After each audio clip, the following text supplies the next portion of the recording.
నీ అవ్వ నీకు శాతనే కాదు ఓటేయకుంటే ఏమాయే సప్పుడు గంట ఇంట్లుండక అని ముసలోళ్ళని అన్నమనుకో గయ్యన లేస్తారు.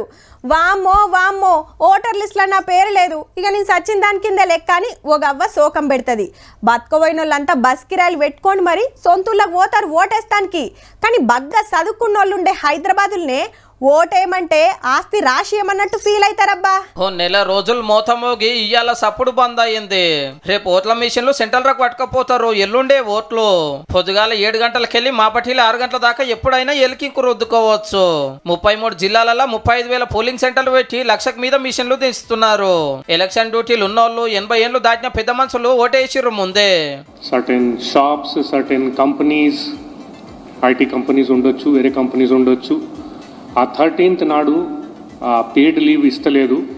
సో నేను మీ ద్వారా వాళ్ళకి మళ్ళీ ఒకసారి instructions of ECI are very clear that 13th has to be a paid leave. 17 సీట్లకు 525 మంది క్యాండిడేట్లు పోటీ పడుతుంటే అందులో 50 మంది లేడీ లీడర్లు.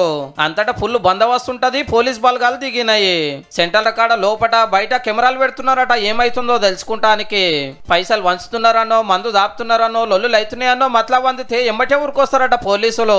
ఆధార్ కార్డు, డ్రైవింగ్ లైసెన్స్ ఇట్లా ఏదో ఒకటి గుర్తింపు కార్డు పట్టుకపోవాలి. ఎండలకు తక్లీఫ్ కాకుండా టెంట్లు వేసి నీళ్ళ సౌలత్ చేస్తారట. అయితే సోమవారం నాడు ఆన దంచు వాతావరణ శాఖ చెప్తుంది. The heat has come down a little bit. In any case, arrangement anyway ఉంటాయి. ఇలా పొద్దునజావులనే వైన్స్లకు తాళాలు పడ్డాయి, బాలరు బంద్ అయినాయి, కళ్ళు దుకాణాలు మూత పడ్డాయి. ఓట్లు ఒడిచినాకనే తెరుస్తారు.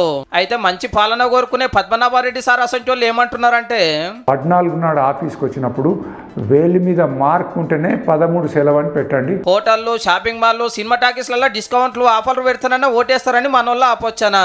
చివరకు వైన్ షాపులలో కూడా ఆ మార్కు చూపిస్తే 14 నాడు నెక్స్ట్ డే కొద్దిగా రిబేట్ ఇవ్వడం. సోమవారం నాడు అందరు తప్పకుండా ఓటేయ్యి, మీకు నచ్చిన వాళ్ళని పార్లమెంట్ కు పంపుండ్రి.